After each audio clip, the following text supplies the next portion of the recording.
నుంచి న్యాయాధిపతులు 9వ అధ్యాయము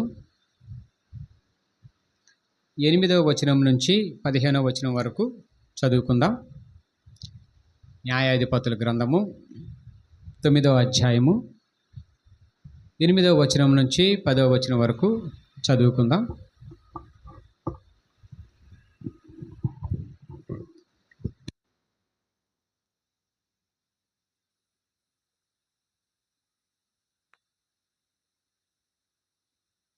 ఎవరైనా చదువుతారండి?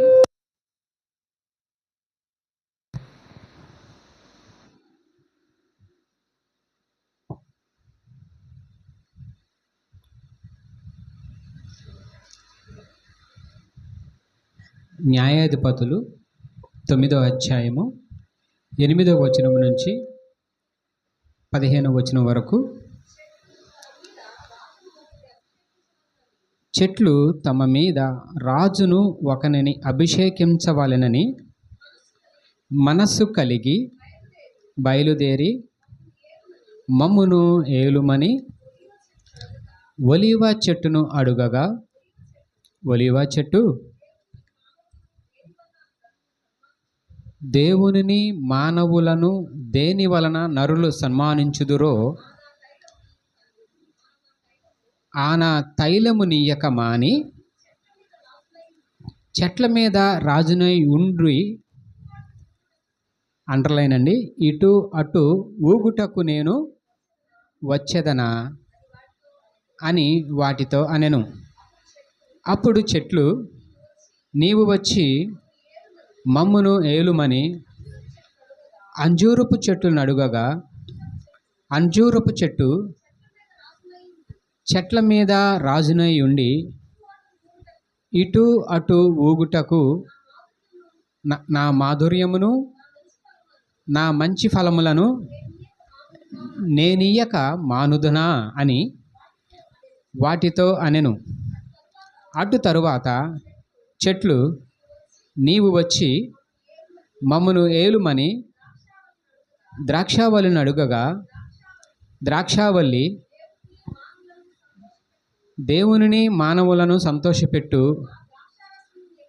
నా ద్రాక్షారసమును నేను ఇయ్యక మాని చెట్ల మీద రాజునై ఉండి ఇటు అటు ఊగుటకు నేను వచ్చేదనా అని వాటితో నేను. చాలండి, 15 వచనం తర్వాత చదువుకుందాం. 8వ వచనం నుంచి 14వ వచనం వరకు ఇక్కడ ఒక సంభాషణ జరుగుతుంది. ఎవరికి సంభాషణ జరుగుతుందంటే అడవిలో ఉన్నటువంటి చెట్లకు. ఎక్కడ ఉన్నటువంటి చెట్లకండి? అడవిలో ఉన్నటువంటి చెట్లకు ఒక సంభాషణ జరుగుతుంది.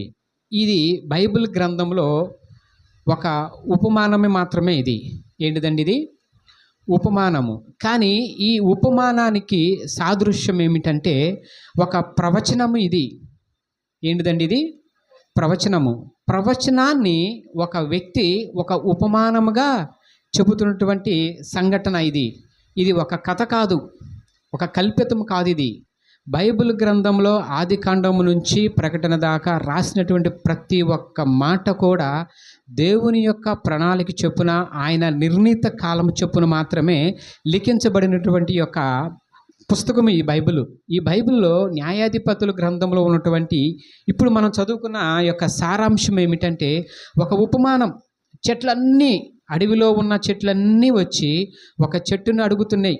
అవి ఒక మీటింగ్ పెట్టుకున్నాయి. ఏమని పెట్టుకున్నాయి అంటే గెట్ టుగెదర్ పెట్టుకున్నాయి, లేదంటే ఒక మీటింగ్ పెట్టుకున్నాయి. ఏమని?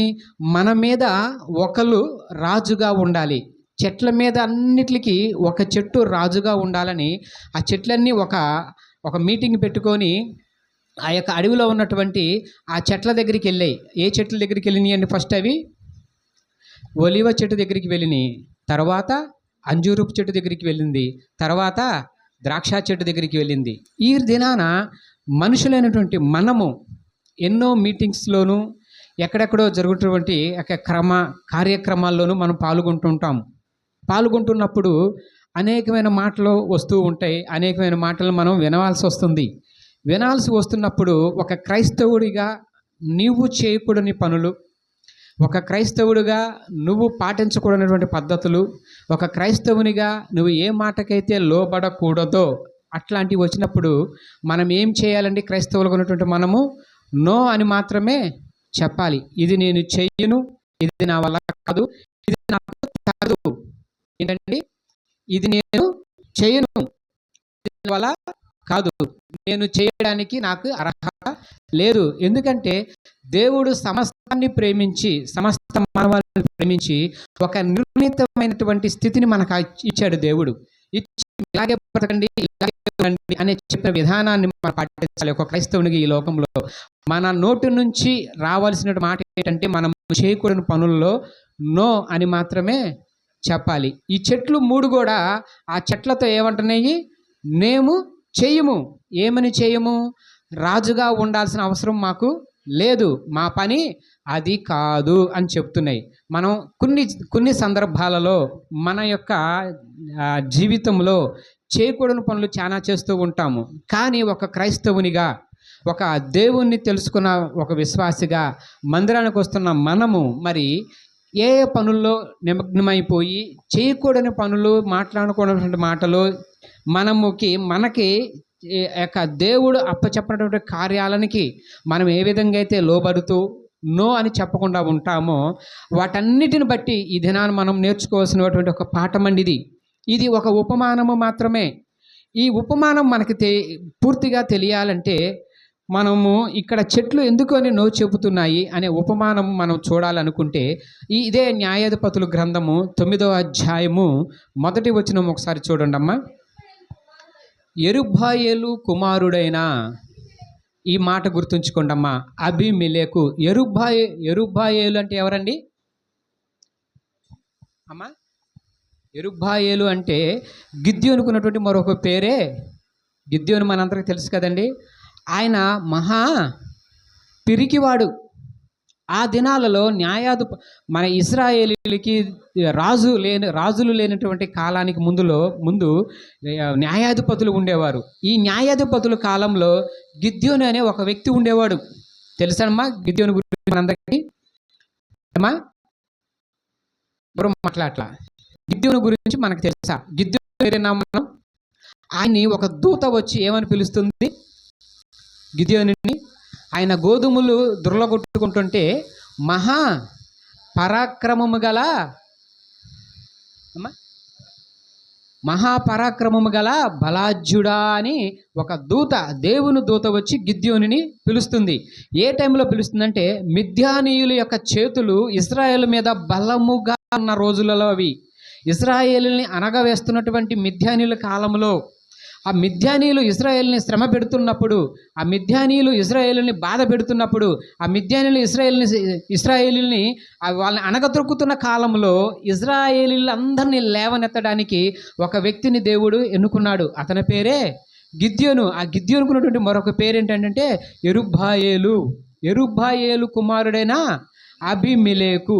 ఈ గిద్యోనికి చాలామంది భార్యలు ఉన్నారంటండి. ఆ రోజుల్లో అది అది సరిపోయింది వాళ్ళకి అలా ప్రవర్తించడం. ఎందుకంటే భార్యలతో పాటు ఉపపత్నులు కూడా గిద్యోనికి ఉన్నారు.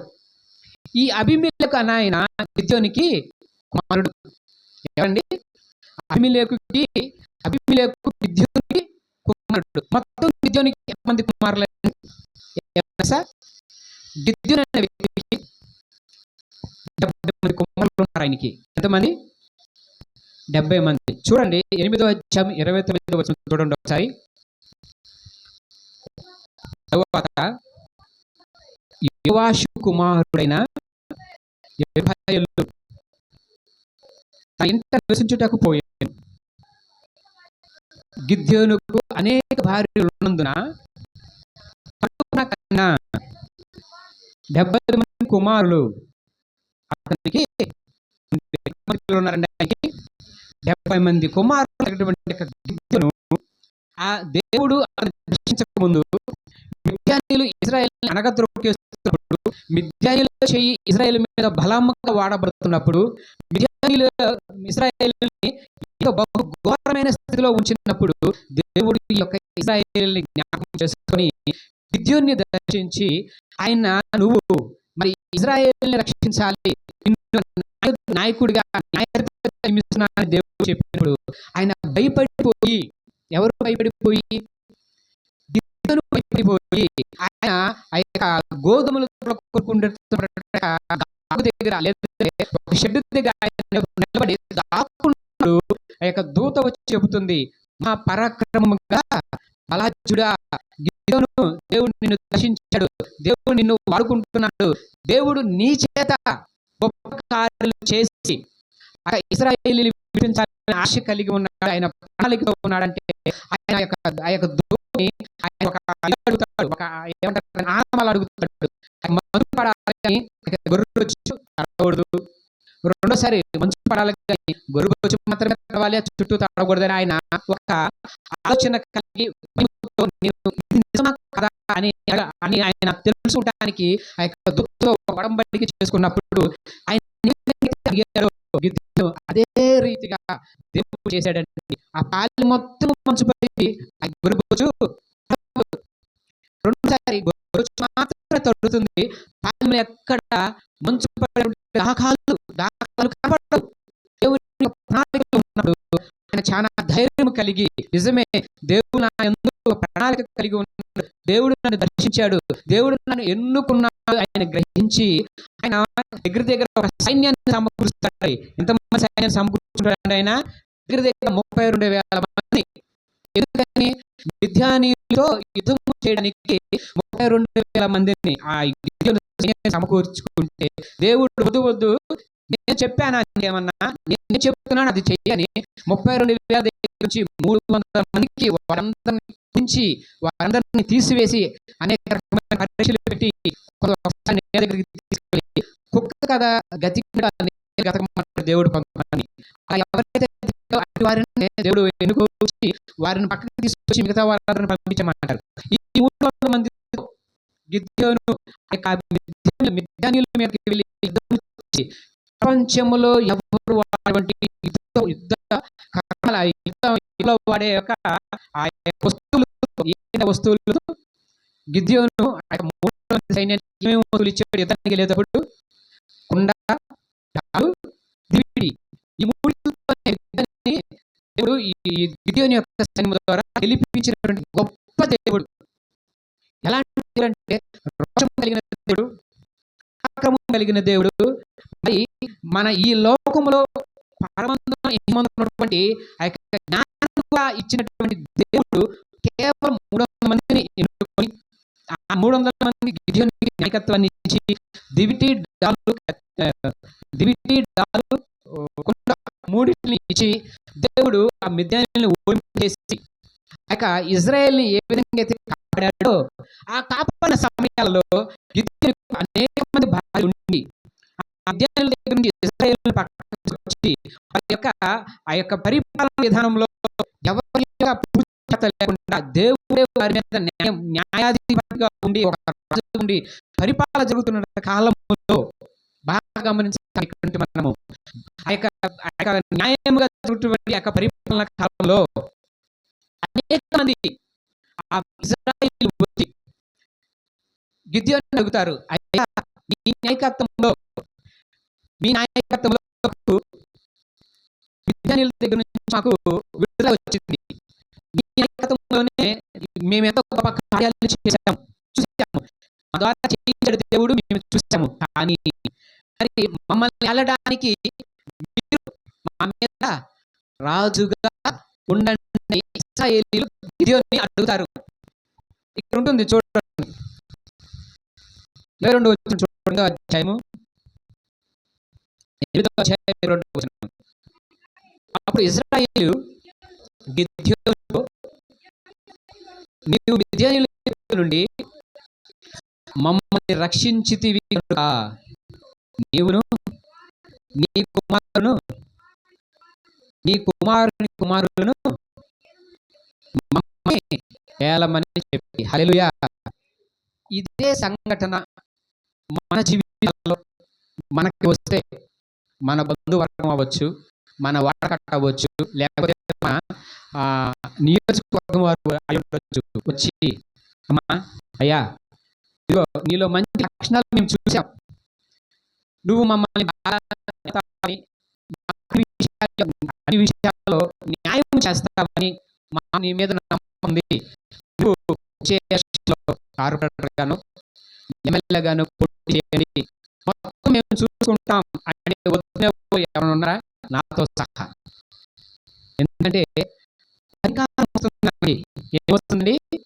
అధికారం. ఈ లోకంలో అనేకమైన సంపదలు ఉన్నప్పటికీ, బంధువర్గం ఉన్నప్పటికీ, ధనబలం, అండబలం, అండబలం ఉన్నప్పటికీ, అన్ని ఉన్న వాళ్ళకి ఎన్నుకోవడానికి కావాల్సింది అధికారం.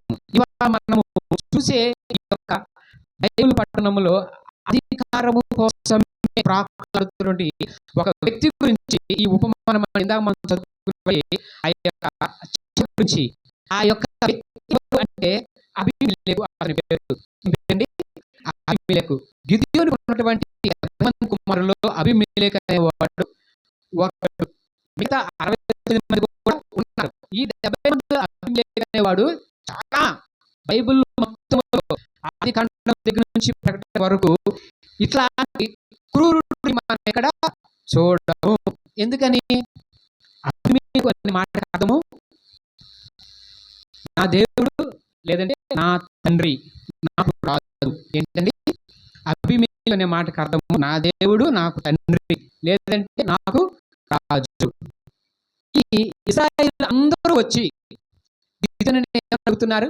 22వ అధ్యాయంలో, నీవు కానీ నీ కుమారుడు కానీ వాళ్ళ కుమారుడు కానీ మా మీద రాజుగా ఉండి ఏలడం అంటే ఊరికి ఏలడం కాదండి, రాజుగా ఉండి ఏలమని చెప్పినప్పుడు గిద్యోను దైవభక్తి కలిగిన వాడు. యెరుబ్బయలు అతనికి మరొక పేరు. గిద్యోను దేవుని యందు విశ్వాసం ఉంచినటువంటి వాడు, దేవుని తూచా తప్పకుండా పాటించినటువంటి వ్యక్తి. ఆయన చెప్తున్న సమాధానం, నేను ఒక దేవుని బిడ్డను, దేవుడు నన్ను ఎన్నుకున్నప్పటికీ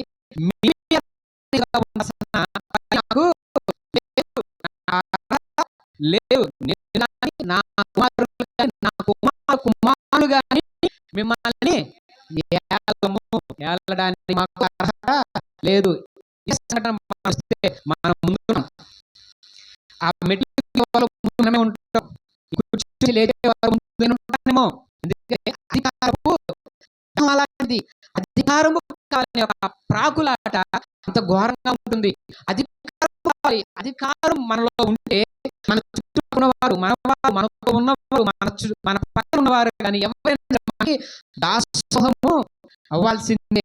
ఈ అధికారం కోసము, ఈ అధికారపు ఆరాటము కోసము మనమందరము అనేక సార్లు, అనేక పర్యాయాలు, అనేక సందర్భాల్లో ఎక్కడో ఒక చోట దేవుణ్ణి వదిలిపెట్టిన మనం ఉంటాము, ఉంటాము. ఏమన్నా? ఎందుకంటే అధికార దాహము అలాంటిది. ఈ అధికార దాహం ఎలాంటిదంటే, నేను నా చిన్న సాక్ష్యం ఒకటి చెప్తాను దీంట్లో, ఈ యొక్క సందర్భాన్ని బట్టి. నా పేరు సురేష్ అండి, మా ఇల్లు ప్రకాష్ నగర్. మేము జేఎన్సీ మందిరానికి క్రమము తప్పకుండా వెళ్ళే ఒక విశ్వాసులు మేము. ఈ జేఎన్సీ సంఘం ఎవరిది అంటే డేవిడ్ రాజయ్య గారు అన్నగారు అన్నగారు పాల్గారి సంఘం అది. పాల్గారి యొక్క భార్య మా అక్క, నా సొంత అక్క. చనిపోయింది. ఆయన గారు వాళ్ళ అబ్బాయి ఆయన సేవను. మేము పుట్టి నుంచి క్రైస్తవులమే. మా నాన్నగారు తల్లి గారు వాళ్ళ రాజమండ్రి. కొద్దిగా బ్యాక్డ్రాప్ ఉన్నటువంటి కుటుంబం. ఆమె పేరు మారతమ్మ, చెల్లె మారతమ్మ. చెల్లెవారు అంటే రాజమండ్రిలో ఒక పేట మొత్తం ఆ ఇంటి పెట్టేవాళ్ళు. ఈ పేరు వచ్చి చెల్లెవారు. అయితే మా తాతగారితో వివాహం అయ్యాక వాళ్ళు హిందువులు. అప్పటికి మా తాతగారిని చేసుకున్నాక దేవుడిని నమ్ముకొని రాజమండ్రిలో ఐటీ కంపెనీ అంటే పెద్ద కంపెనీ అది. ఆ రోజుల్లో జాడీలు మంచి ఫేమస్ ఉండే. పాత రోజుల్లో జాడీలు తయారయ్యే కంపెనీ ఐటీడీ కంపెనీ దగ్గర ఉంటుంది. రాజమండ్రి నుంచి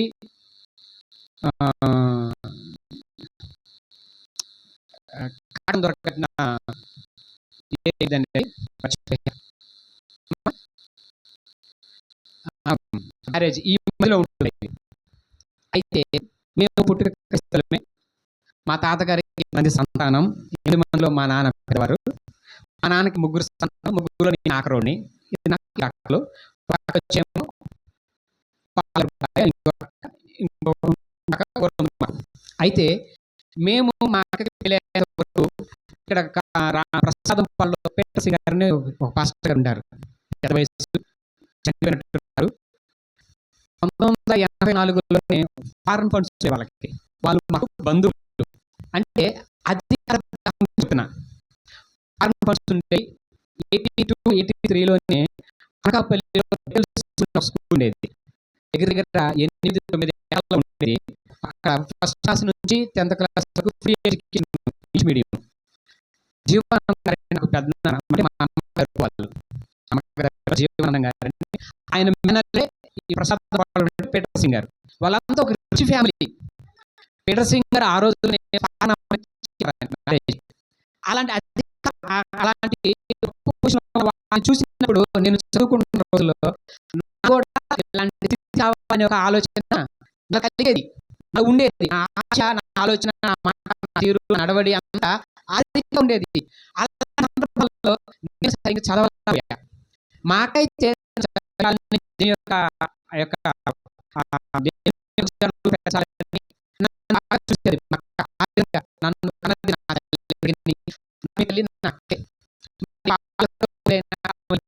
నేను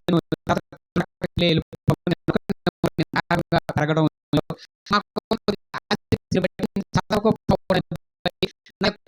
రూట్ మారింది. ఫ్రెండ్స్, ఆవాసాలు, నా యొక్క ప్రతి దినచర్య ఏంటంటే రోజుకి ఒక సినిమా చూడాలను. సినిమా ఫ్యామిలీతో కూర్చున్నప్పుడు మా బ్యాక్గ్రౌండ్ ఏంటంటే సినిమాల నుంచి ఉన్న ఫ్యామిలీ నుంచి అలాగని నా రిచ్ కాదు. అలాంటి సందర్భాల్లో నేను కూడా ఏదో చేయాలి అంటే, నాకు ఒక పేరు కావాలి, నాకు ఒక ప్రఖ్యాత కావాలి, నేను 10లో ఒకటిగా ఉండాలంటే ఒక దాహం అలాంటిది, అంటే ఆశ అలాంటిది, ఆలోచన అలాంటిది. నేను అలాగే ఉండి అలాంటి సందర్భంలో ఫ్రెండ్స్తో కలిసి ఎక్కువగా సినిమాలు చూస్తుండేవాడిని, దేవుడికి దూరం అయిపోతుండేవాడిని. మరి ఏ తప్పులే చేసేవాడిని కాదు, కానీ ఒక తప్పు మాత్రం చేసేవాడిని. ఏం తప్పు అంటే విజయవాడలో ఉన్నటువంటి ప్రతి సినిమాని నేను చూసేవాడిని, అంటే రోజు చూసేవాడిని. అలాగే జరుగుతున్నప్పుడు మరి మా ఇంట్లో మా అమ్మకి ఒక ఆపరేషన్ చేసేది చేతికి. వెళ్తుంటే గొల్లి వెళ్ళి ఈ చేతి నరం అయిపోయింది లోపల. మరి హాస్పిటల్ ఆపరేషన్ చేస్తే 6 నెలలు బెడ్ రెస్ట్ అన్నారు, ఏ పని చేయొద్దన్నారు. అప్పుడు మొదలు నాకు ఇంట్లో మా నాన్న వంట పని చేయడం, నేను అంటు కడగడం, మంచినీళ్ళు తేవడం, బట్టలు ఉతకడం, బట్టలు వాళ్ళని ఒక బండ మీద ఉతుకుతుండేవాడిని. ఈ సిచ్యువేషన్ చెప్తుందంటే సేమ్ అదే సిచ్యువేషన్ ఈ బైబిల్ గ్రంథంలో ఉంది. ఉన్నటువంటి 70 మంది పిల్లల్ని అబీమెలెకు అందరిని తీసుకొచ్చి ప్రతి ఒక్కరిని ఇంతగా అతను గురించి అంటే బైబిల్ మొత్తంలో అందరిలో కల్లా అయినటువంటి వాడు అబీమెలెకు. మిగతా 60 మందిని బండకేసి గ్రంథంలో అధికార దాహం కోసం కింద ఉంటుంది. బండకి బట్టను ఉతికినట్టు ఉతికి మరి క్రూరుడు అబీమెలెకు.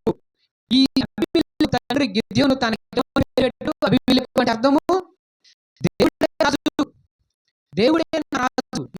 అబీమెలెకు పుట్టినప్పుడు ఆయన పెట్టుకున్న పేరు అబీమెలెకు, గిద్యోను పెట్టుకున్న పేరు. అలాంటి 69 మందిని బండకేసి బాధ చంపేశారండి. మరి ఇలాంటి వాడిని మనం ఇప్పుడు చూసాము బైబిల్లో. ఇంత క్రూరుడిని అధికార కోసం దావీదు కుమారుని చూసాము. రాజు వాళ్ళని తన సాటిగా ఉన్నటువంటి యవనస్తుల్ని కూడబెట్టుకుని దావీదు తిరుగుబాటు చేసి ఆ యొక్క రాజ్యాన్ని రాజవాళ్ళనే ఒక క్రూరుడు చూసాము. మరి ఇదే అధికార కోసం పోగొట్టుకొని చనిపోయే స్థితిలోని చూసాం మనం. దేనికోసము? అధికారం కోసము. మరి బైబిల్లో న్యాయపతులు 9వ అధ్యాయంలో 68 మందిని బంధించి బాధి చంపేశారండి. వాళ్ళ రక్తం ఎంత ఏరులైపోయింది. ఈ మనం ఎప్పుడైనా మన చూశానండి, రక్తం ఏర్లేదు మాట విని ఉంటాం ఎక్కడ. అలాంటి స్థితిలో ఉన్న ఈ అబీమెలెకు గురించి ఈ ఉపమానము గిద్యోను ఎంతగానో కలిగి ప్రేమతో పెట్టినటువంటి పేరు అబీమెలెకు తన కుమారుడికి. అతను మొత్తం 70 మంది పిల్లలు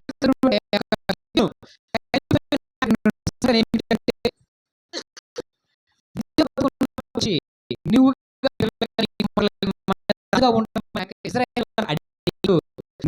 నా పిల్లలని వారి పిల్లలు కానీ మేము రాజుగా ఉండమని తెగించినాక 8వ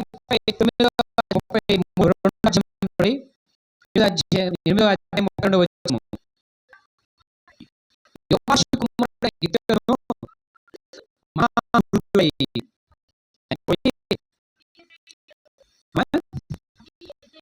అబీయెజెరు ఒఫ్రాలో ఉన్న తన తండ్రి అయిన యోవాషు సమాధిలో చనిపోయాడు. చనిపోయాడు. గిద్యోను చనిపోయినాక ఒక ఆలోచన అబీమెలెకు. గిద్యోను చనిపోయిన తర్వాత ఇశ్రాయేలు చుట్టూ నుండి తమ శత్రుల చేతుల్లో నుండి తమ దేవుడైన యెహోవాను జ్ఞాపకం చేసుకొనగా ఇక్కడ మనం ఒక విషయం గ్రహించాలి. దేవుడు ఇశ్రాయేలుని ఎప్పుడు రక్షించినా శత్రువుల నుంచి ఒక నాయకుడిని ఎన్నుకున్నాడు. దేవుడు మోషే గారిని అలాగే ఎన్నుకున్నాడు, యెహోషువను అలాగే ఎన్నుకున్నాడు, ఇక్కడ గిద్యోను కూడా అలాగే ఎన్నుకున్నాడు. ఆ నాయకుడు చనిపోయినాక ఇశ్రాయేలు మొత్తము తిరిగి మళ్ళా వెనక్కి వాళ్ళ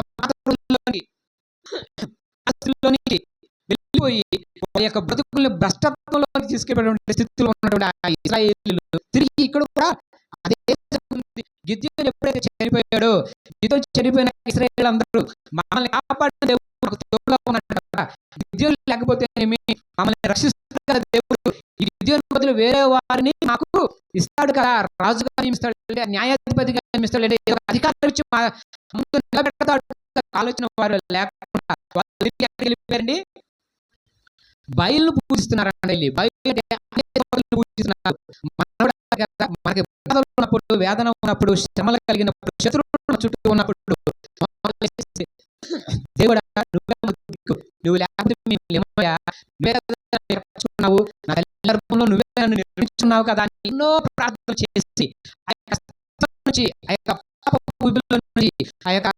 మనము ఈ దేశంలోనికి వెళ్ళకూడదు, అటువంటి స్థితిలోంచి దేవుడు మనల్ని తప్పించి పక్కన నిలబెట్టినప్పుడు ఆ యొక్క మనకు వచ్చే ఆపదను మన దగ్గర నుంచి తొలగిపోయినప్పుడు వెంటనే దేవుడు మనము మర్చిపోతాము.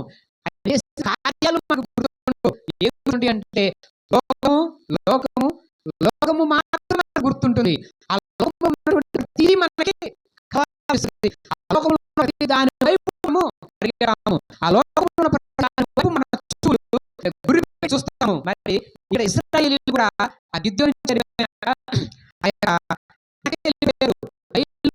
భ్రష్టత్వానికి వెళ్ళిపోయారు. చదవండి ఆ కంటిన్యూషన్.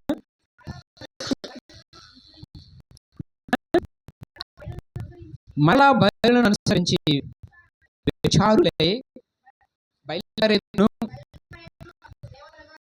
చూడండి, దేవుణ్ణి వదిలేశారు, న్యాయాధిపతిని వదిలేశారు, దేవతను వాళ్ళు నిర్మించుకొని పూజిస్తున్నారు.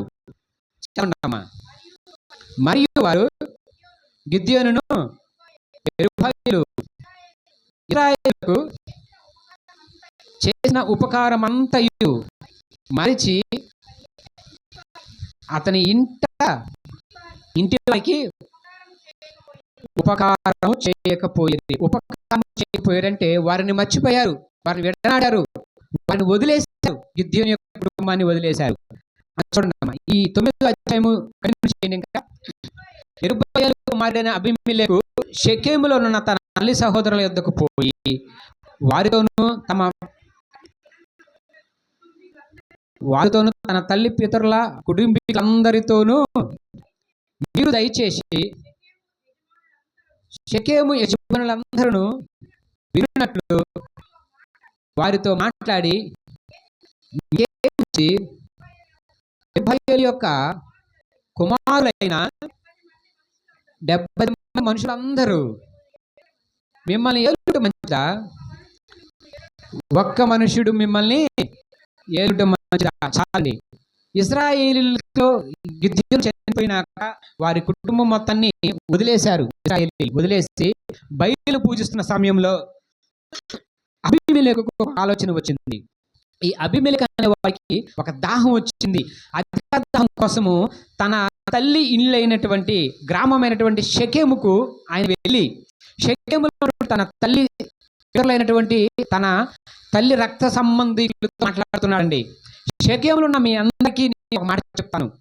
జెరుబ్బాబెలు అయినటువంటి గిద్యోనుకు ఉన్నటువంటి 70 మంది కుమారులు మిమ్మల్ని ఏలుట మంచిదా, లేదంటే ఒక్కడైనటువంటి నేను మిమ్మల్ని ఏలుట మంచిదా అన్నప్పుడు వాళ్ళందరూ ఒక ఆలోచనలోకి వచ్చారు. ఒక ఆలోచనలోకి వచ్చి 70 మందితో మనకు ఎందుకులే, ఇదిగో ఈ అబీమెలెకు వాడు మన సహోదరి కుమారుడు కదా, అంటే మన బంధువు యొక్క కుమారుడు కదా, మనం ఇతనికే ఈ యొక్క అధికారాన్ని ఇద్దామని వారందరూ ఒక మాట వచ్చి కొంత బంగారాన్ని తీసి అబీమెలెకుకు అప్పచెప్తే, అబీమెలెకు ఏం చేశాడంటే కింద వచనాల్లో కొంతమంది అల్లరి మూకల్ని ఆయన ఏర్పాటు చేసుకుంటాడండి. ఎవరిని ఏర్పాటు చేసుకున్నాడండి? అల్లరి మూకల్ని. ఇక్కడ అల్లరి మూకల్ని ఏర్పాటు చేసుకొని ఆ యొక్క 69 మంది ఆ యొక్క గిద్యోను కుమారులు మొత్తానికి ఏం చెప్పాడో తెలియదు కానీ, రండి నేను మీతో మాట్లాడాలని ఒక ప్రదేశానికి తీసుకువచ్చి ఒక్కొక్కరిని తీసుకువచ్చి ఆ యొక్క బండకేసి బాది చంపేస్తాడు. కింద ఉంది చూడండి, 5వ వచనం చూడండి. తర్వాత అతడు ఓఫ్రాలో ఉన్న తన తండ్రి ఇంటికి పోయి 20 కుమారులను తన సహోదరులైన ఆ 70 మంది మనుషులను ఒక రాతి మీద చంపారు. ఒక బట్టలు ఏ విధంగా అయితే మనం ఉతుకుతామో పండగకి, ఇప్పుడంటే వాషింగ్ మిషన్స్ వచ్చినాయి, కానీ పూర్వకాలంలో 2 బకెట్లు నీళ్లు పెట్టుకొని బట్టలు ఉతికి పిండి వేసేవాళ్ళం. అది అట్టి రీతిగా ఆ యొక్క గిద్యోను యొక్క ఉన్నటువంటి 69 మందిని తీసుకువచ్చి అబీమెలెకు కొంతమందిని మనుషుల్ని ఏర్పాటు చేసుకొని సెటిల్మెంట్ చేసుకున్నాడు. మాట్లాడవచ్చు, భయపెట్టవచ్చు, కానీ మొత్తాన్ని చంపేశాడండి, రక్తపాతం చేశాడు. అందుకే నేను ఒక మాట చెప్పాను మీకు ఫస్ట్లో, అబీమెలెకు లాంటి వ్యక్తి బైబిల్ మొత్తంలో అంత క్రూరుడు ఎక్కడా మనం చూడము. ఒక అధికారము కోసము, ఒక ప్రదేశానికి రాజుగా ఉండటం కోసము, ఒక జనం మీద అధికారము కోసము 69 మంది మనుషుల్ని, తన సహోదరుల్ని, తన తండ్రి కడుపు పుట్టిన తన రక్త సంబంధికుల్ని ఒక బండకు బాదినట్టు బాది వారి యొక్క రక్తాన్ని ఏరులై పారేటట్టు చేసి చంపేసినటువంటి యొక్క ఘనుడు మహాపాపి ఈ అబీమెలెకు అండి. ఈ అబీమెలెకు చేస్తున్నటువంటి ఘోరము మనము కూడా చేస్తుంటాము ఈ రోజుల్లో. మనమైతే మనుషుల్ని చంపము, కానీ మాటల ద్వారా, మన ప్రవర్తన ద్వారా చేస్తామమ్మా, చేసేవాళ్ళు ఉన్నాము. అందాక కూడా చేస్తూ ఉంటాను అప్పుడప్పుడు నాకున్నటువంటి బాధను బట్టి.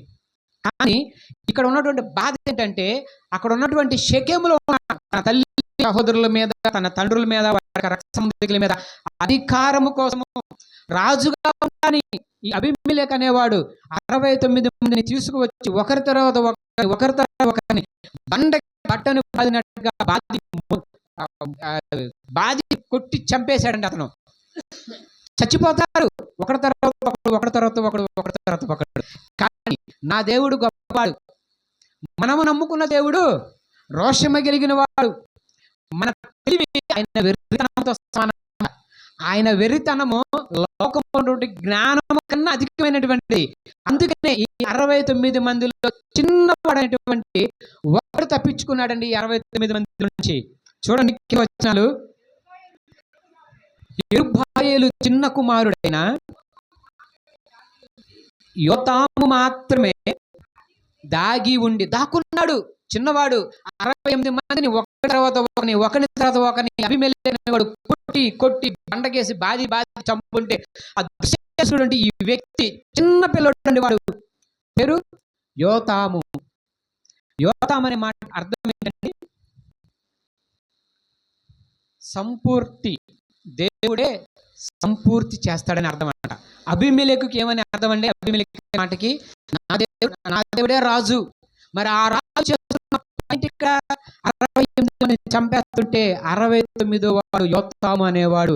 దేవుడు సంపూర్తి, ఆ యొక్క మాటకి అర్థం యోతాముకి.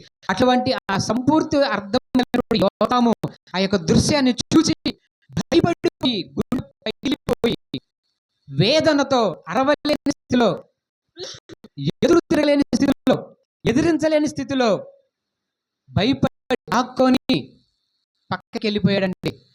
దూరంగా వెళ్ళిపోతాడు ఇంట్లో, ఆ యొక్క ప్రదేశం నుంచి. గెరిజిము అనే ప్రాంతంలో కొండల దగ్గరికి వెళ్ళిపోతాడు ఆయన యోతాము. వెళ్ళిపోయి ఈ 68 మందిని చంపేసిన అబీమెలెకు రాజుగా నియమించబడి వాళ్ళని ఏలుతున్నాడని తెలుసుకొని మళ్ళీ వస్తాడు. ఎవరు? యోతాము. షెకెము ప్రజలకు చెబుతున్నటువంటి ఉపమానమే మనం మొదట చదువుకున్న ఉపమానం. ఏ ఉపమానం అంటే, నా తల్లి నా తల్లి సోదరులారా, నా యొక్క తల్లిదండ్రులారా, సంబంధికులారా, అబీమెలెకు అనేవాడు మిమ్మల్ని ఏలుతున్నాడు. అతని ఏలు విధానం బాగుందా?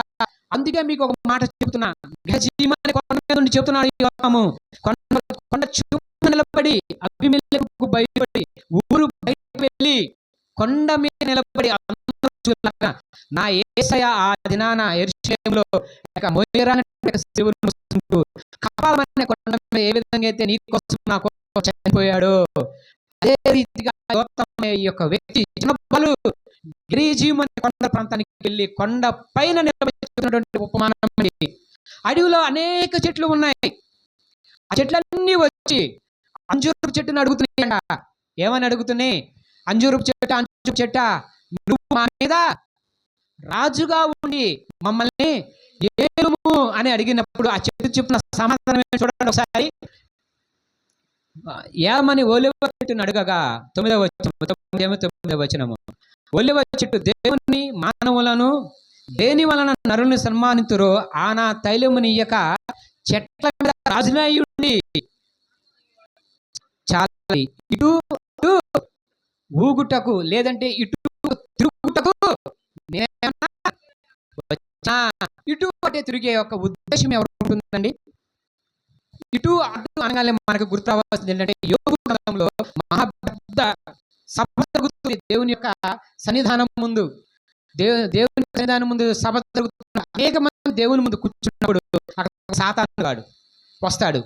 దేవుడు వెంటనే అడుగుతాడు, ఎక్కడి నుంచి వస్తున్నావంటే ఆడు చెప్తున్న సమాధానం, భూలోకంలో నేను అటు ఇటు, మన క్లారిటీ, ఇటు తిరిగే వాళ్ళు ఎవరు? సాతాను సంబంధులు. ఈ ఒలివ చెట్టు ఏమని చెబుతుంది? నేను ఇటు అటు తిరగడానికి, ఇటు అటు ఊగడానికి నేను నా పనిని మానేసి వస్తానా? క్రైస్తవుడు ఉండవలసిన లక్షణము అది కాదు. నేను చేయకూడని పని ఇది, నేను చేయాల్సిన పని నాకు దేవుడు చెప్పాడు, అది మాత్రమే చెట్టు ఏ విధంగా అయితే చెబుతుందో. ఈ దినాన్ని మనం తెలుసుకున్నటువంటి 3 చెట్లు ఉన్నాయి ఇక్కడ. ఈ 3 చెట్లు మనం ఏదో ఒక చెట్టుకి ఉపమాన రీతిగా లేదా సాదృశ్యంగా జీవించాల్సినటువంటి బ్రతుకులుగా మనం ఉండాలి తప్ప 4వ చెట్టు అలాగే మనం ఉండకూడదు. 4వ చెట్టు సాదృశ్యం ఎవరంటే అబీమెలెకు అనేవాడు మాత్రమే ఆ 4వ చెట్టుకి సాదృశ్యంగా ఉంటున్నాడు. అబీమెలెకు మనలో కూడా ఉన్నాడు. మనం కూడా వాడి బ్యాచే. మనం ఆ బ్యాచ్ లో ఉండకూడదని దేవుడు ఈరోజు ఈ ఉపమానంతోకి చెప్పిస్తున్నాడు మనతో. మరి ఒక వాక్యం ఎవరికో నాకు తెలియదు కానీ నేను చెప్తున్నమాట, దేవుడు నాకు చెప్తున్న ఏంటంటే, ఒలివ చెట్టు చెప్తున్న మాట ఏమిటంటే, ఇక్కడ నేను నా మాధుర్యాన్ని ఏంటంటే, ఒలివ చెట్టు దేవుని మానవులను దేని వలన నరులు సన్మానితురో ఆనా తైలము. ఫస్ట్ ప్రిఫరెన్స్ ఒలివ చెట్టు ఎవరికి ఇచ్చింది? దేవునిని, తర్వాతే మానవుని. దేవునిని మానవుని సన్మానించడానికి తైలాన్ని, తైలం అంటే అభిషేకించబడడానికి ముఖ్యంగా వాడి యొక్క నూనె. నా పనేటయా అంటే మీ మీద రాజు ఉండడం కాదు. నేను పెరిగి ఈ మొక్కగా ఉన్నప్పుడు భూమిలో నాటబడిన వాక్య నీరు మనం కట్టుకున్నప్పుడు, మనం పెరిగి పెద్దవారైనప్పుడు వాక్యానుసారంగా మనం జీవించాలి. మనం ఒకరికి ఉండాలి తప్ప ఈ ఒలివ చెట్టు ఏ విధంగా అయితే తైలం వస్తుందో ఒలివ దంచినట్టు ఒలివ యొక్క కాయ దంచి తీసినటువంటి శ్రేష్టమైన నూనె దేవుని మందిరంలో దేవుని యొక్క సన్నిధానంలో నిత్యము ఆ యొక్క ధూపము ఆ యొక్క దీపము దేదీప్యమానంగా ఏమంటారు ఎప్పుడు తరచు రెగ్యులర్ గా ఉపయోగపడే తైలాన్ని నేను ఇవ్వకుండా నిర్మాకాండంలో ఉంటుంది. అదొక కట్టడి. చూడండి నిర్మాణం ఒకసారి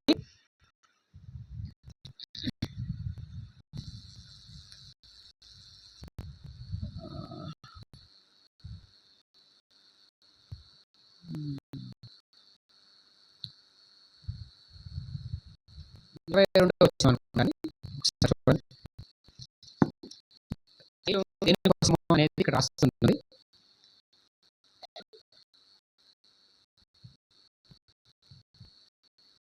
27వ అధ్యాయం నిర్గమాకాండం 27వ అధ్యాయం 20 వచనం చూడండి. ఒలివ చెట్టుకున్నటువంటి ప్రాముఖ్యత.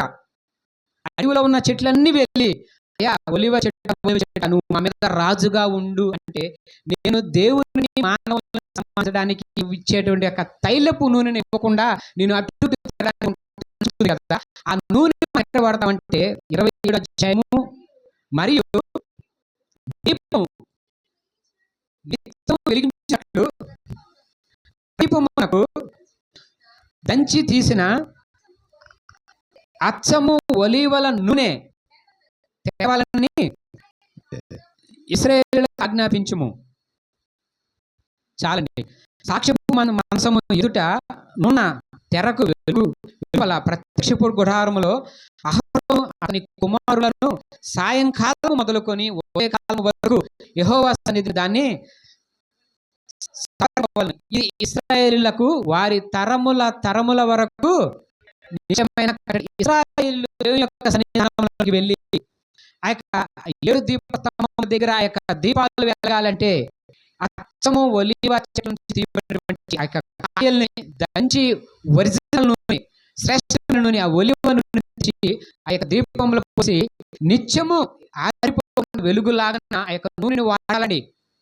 అలాంటి గొప్ప ఆధిక్యత ఉన్నటువంటి ఇక ఒలివ చెట్టు దగ్గరికి అడవిలో ఉన్న అనేకమైనటువంటి చెట్లు వచ్చి మా మీద రాజుగా ఉండంటే అది నేను ఉండడానికి నాకు అర్హత లేదు, నా పని అది కాదు అని నిర్మోహమాటంగా చెప్పింది. నీ పని ఏంటయ్యా అంటే మరి దేవుని యొక్క సన్నిధానంలో ఉపకరణాలలో వాడబడడానికి 7 దీపస్తంభములు వెలగడానికి దీప నైవేద్యముల దగ్గర ఆ యొక్క మంట అనేది ఉండడానికి దీపము వెలగడానికి కావాల్సినటువంటి ఆ యొక్క తైలాన్ని ఆ నూనె మాత్రమే నేను ఇవ్వడానికి ఇక్కడ ఉన్నాను. నా పని ఇది, నేను ఈ పని మాత్రమే చేయాలి, నాకు వేరే పని నాకు అక్కర్లేదు అని నిర్మోహమాట నాకు కావాల్సిన అధికారం అది కాదు. మీ మీద నాకు రాజుగా ఉండే ఆలోచన కానీ అవకాశం కానీ అవసరత కానీ నాకు లేదు, నా పని అది కాదని చెప్పిన రీతిగా నా పని అది కాదు, నేను యొక్క నూనె మాత్రమే ఇవ్వగలను. ఆ నూనె దేవుని యొక్క సన్నిధానంలో అది వాడబడడానికి దేవుని యొక్క ఉపకరణాల మీద అభిషేకం కోసం ఆ యొక్క నూనెను వాడబడడానికి మాత్రమే దేవుడు నాకు ఒక పని ఇచ్చాడు తప్ప నా పని వేరేది కాదని నిర్మోహమాటంగా చెప్పేసిందండి. వెంటనే ఆ చెట్లన్నీ కలిసి ఇంకో చెట్టు దగ్గరికి వెళ్ళి చూడండి, చెట్టు గురించి అప్పుడు చెట్టు నీవు వచ్చి మమ్మల్ని ఏలమని అంజూరపు చెట్లు మీద రాజునయుండి ఇటు అటు తిరుగుటకు నా మాధుర్యమును నా మంచి ఫలములను నేను ఇయ్యక మానుదునా అని వాటితో నేను ఒలివ చెట్టు దగ్గరికి వెళ్ళి మేము రాము, నేను ఉండము అని చెప్పేసి తెగేసి చెప్పింది. నా పని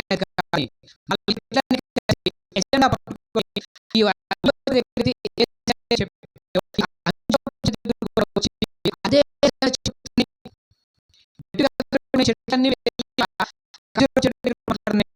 నీవు రాజుగా ఉండమని చెప్పినప్పుడు ఆ యొక్క అంజూరపు చెట్టు చెబుతుందండి, నా యొక్క మాధుర్యమును నా మంచి ఫలములను నేను ఇయ్యక మాధుర్యం అంటే మాధుర్యం మాధుర్యం అంటే ఒక భక్తుడు పాడాడు, మాధుర్యమే నా ప్రభుతో మన జీవితం ఎలా ఉండాలంటే మన దేవుడితో మాధుర్యంగా ఉండాలి, మధురంగా ఉండాలి. మన ఈ నోరు తెరువు అని ఆయన నోరు తెరిచి ఒక గ్రంథాన్ని ఆయన నోట్లో కుక్కినప్పుడు అంట ఆ యొక్క ఎహెచ్కేల్ యొక్క జీవితం మాధుర్యం అన్నట. ఏంటి? దేవుడి నోట్లో కుట్టినటువంటి గ్రంథము. ఆ గ్రంథమేనండి బైబిల్. మరి రోజు దినదినము ఈ పఠనం చేస్తే ఎంత మాధుర్యంగా ఉంటుందండి మనకి.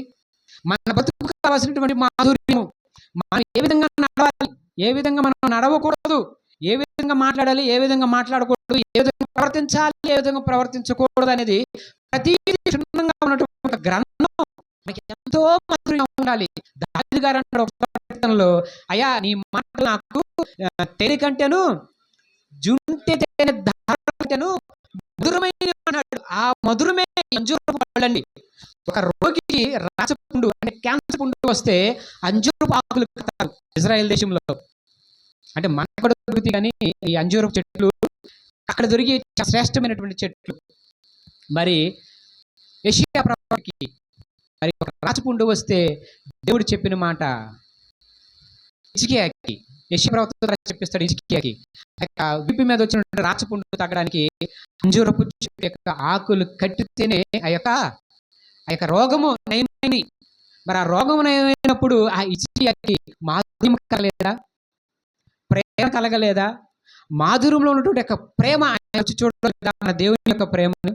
తిరిగి ఆయన 15 సంవత్సరాల ఆయుష్ను విడిచుకున్నాడు దేవుని ద్వారా. అలాంటి మాధుర్యం నేను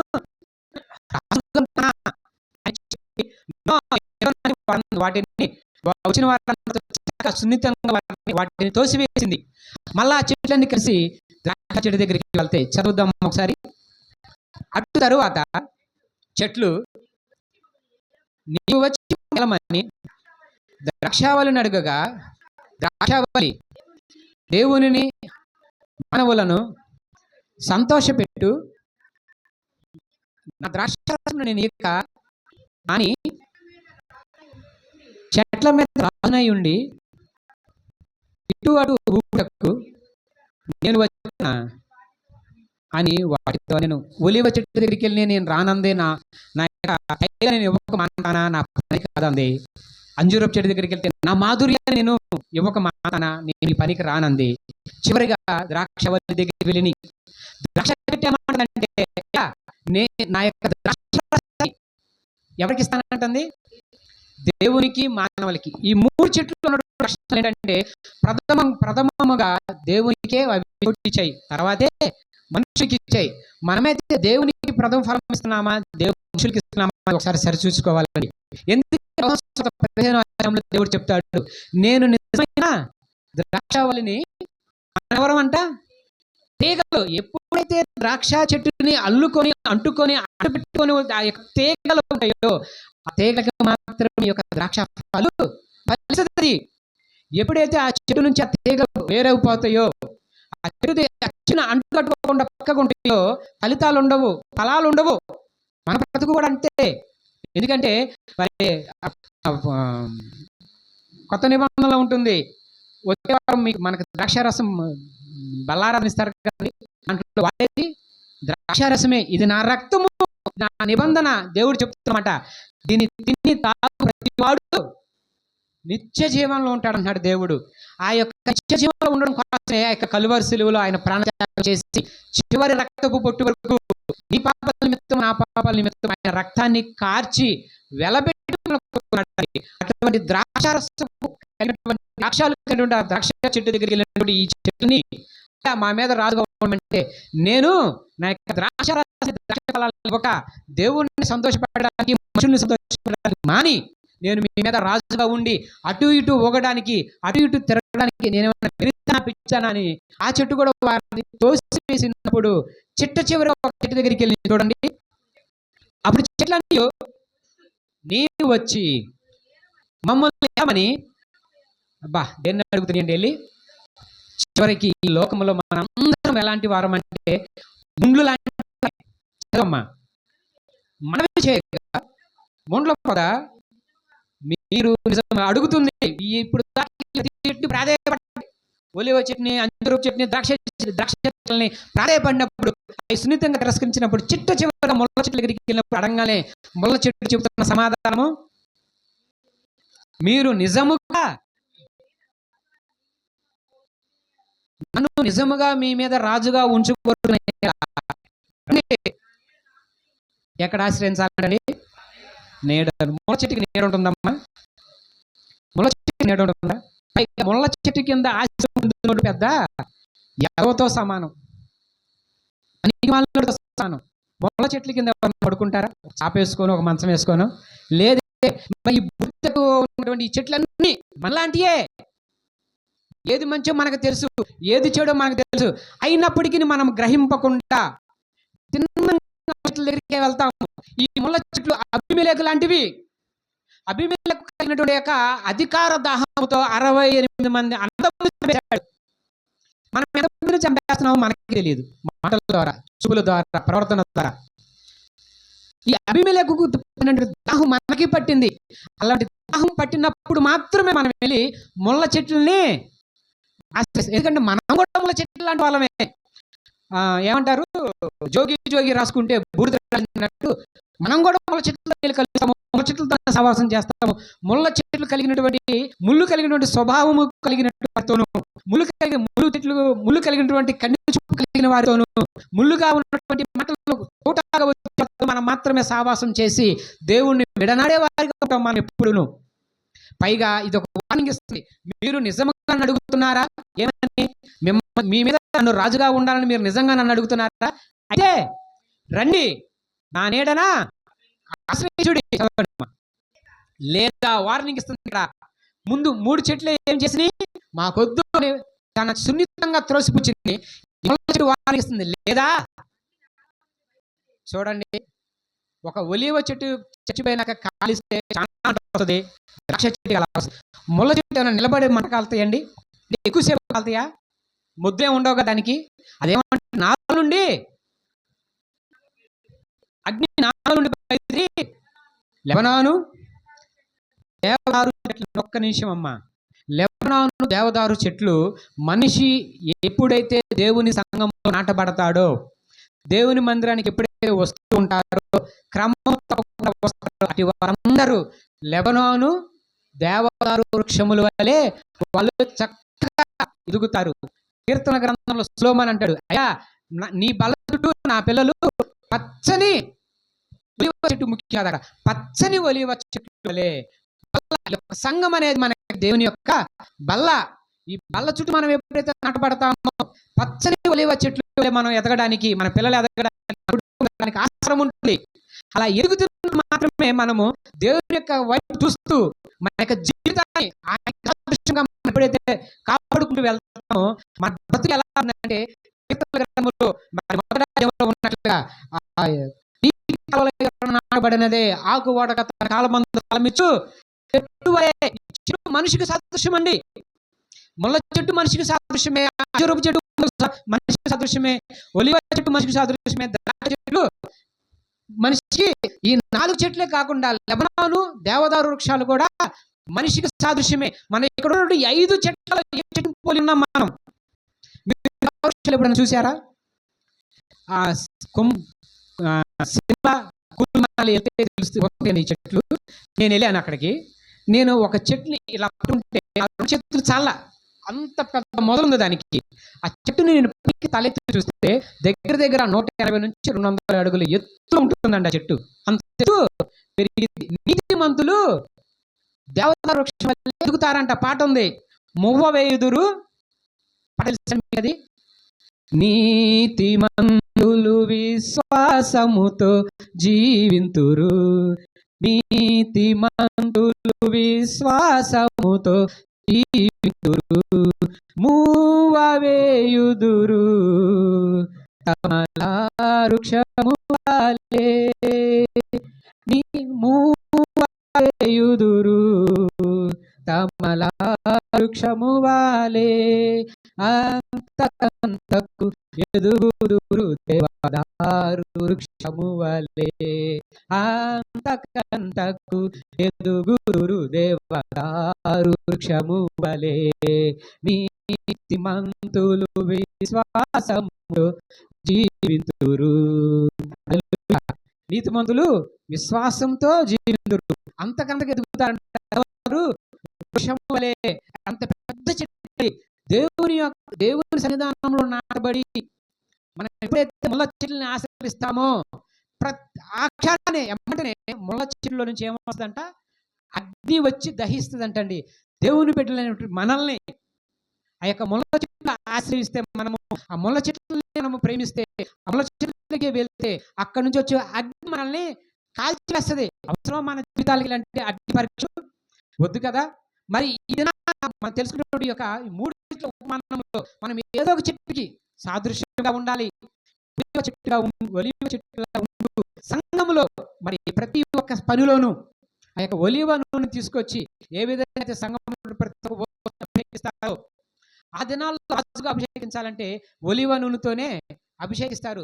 సౌలు గారిని ఒలీవ నూనెతోనే అభిషేకించారు. దావీదు గారిని కూడా అంతే. ఆ యాజకులు వచ్చి అభిషేకించేవారు. అటువంటి నూనె జీవితం నాది, నేను రాజుగా ఉండను, నేను మాధుర్యాన్ని ఇచ్చేదాన్ని, మంచి ఫలాలు ఇచ్చేదాన్ని, నేను రాజుగా అంజూరపు చెట్టు, ద్రాక్ష చెట్టు ఆయన చెప్పింది. కానీ వీళ్ళందరూ ఈ మిగతా చెట్లని వెళ్ళి ముళ్ళ చెట్టుని ఏ విధంగా అడిగాయో, రండి నేను రాజుగా ఉండాలని మీరు ఆశ కలిగి ఉన్నారు కనుక మీరు నా యొక్క నేను ఆశ్రయించండి, లేని ఎడల నాలో నుంచి అగ్ని వచ్చి మిమ్మల్ని దహించి వేస్తుంది, జాగ్రత్త అంటుందండి.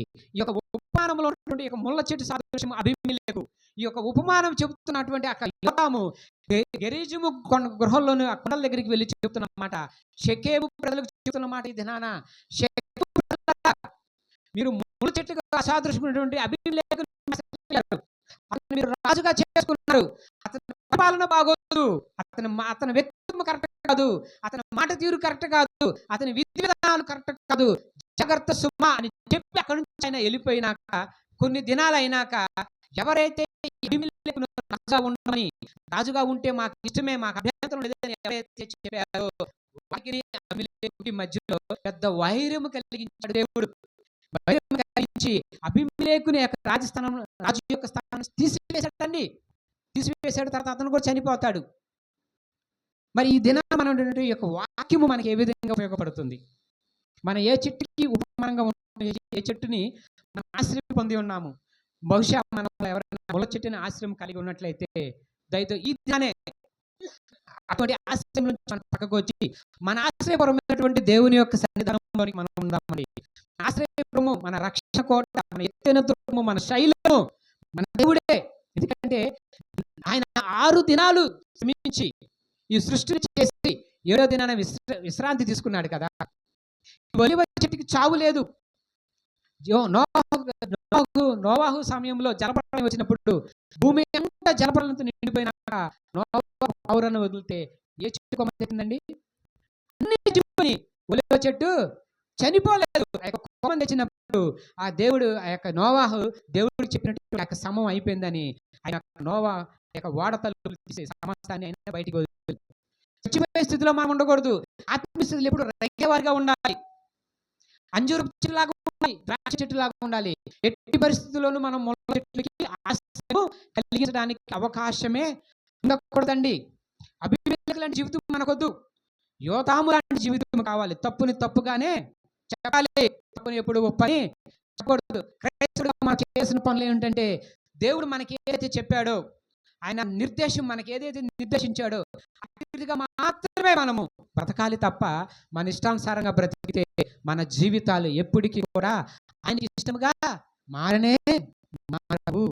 కనుక మనం ప్రతిరోజు దేవుని యొక్క పట్టణాన్ని, ఆయన బైబిల్ని మనం చదువుతూ ఆయన వాక్యమైనటువంటి మాధుర్యాన్ని రుచిని చూచి ఎరిగి దేవుని నిలబడి ఏ మనసు కలిగి సంగమని బల్ల దగ్గర మనం నాటపడే మొక్కలుగా ఉండులాగన దేవుడు దినదినము మనందరినీ దీవించలాగన ఒక చిన్ని మాటలు మన యొక్క హృదయాలు ఫలవత్తముండులాగన సహాయం చేయమని ప్రార్థన చేసుకుందాం. మమ్మల్ని వ్యక్తిగా ప్రేమించిన మా పరలోకపు తండ్రి, మీ శ్రేష్టమైన అయా ఈ సమయంలో ప్రభా ఇదిగోనైనా మీ వచనం యొక్క నైనా ఉపమాన రీతి అయినటువంటి వాక్యాన్ని బట్టి మీకు వందనాలు ప్రభా. ఇదిగోనైనా విన్నటువంటి వాక్యము మా హృదయాల్లోనైనా భద్రపరచుకోవడానికి సహాయం దయచేయండి. దుష్టులైన వాక్యాన్ని దొంగిలించకుండా ప్రభా మేము నాయన నీరు కట్టిన తోటలాగా ఇదిగోనైనా మీ తల చుట్టూ ఉండే మొక్కలాగా ప్రభా ఇదిగోనైనా యొక్క 3 చెట్లకు సాదృశ్యంగా ఏదో ఒక చెట్టుకు సాదృశ్యంగా ఉండగా సహాయం దయచేయండి అయ్యా. ఇదిగోనైనా ఈ సమయంలో విన్నటువంటి వాక్యము మా హృదయాల్లో భద్రపరచుకొని నాయన వాక్యానుసారంగా జీవితం మా అందరికీ దయచేసి దీవించి ఆశీర్వదించి మీరే ఘనత మహిమ ప్రభావం పొందమని మాకరా నజరేయుడు యేసు పరిశుద్ధ నామములో ప్రార్థించి పొందుతున్నాము తండ్రి. ఆమేన్. హల్లెలూయా. హల్లెలూయా.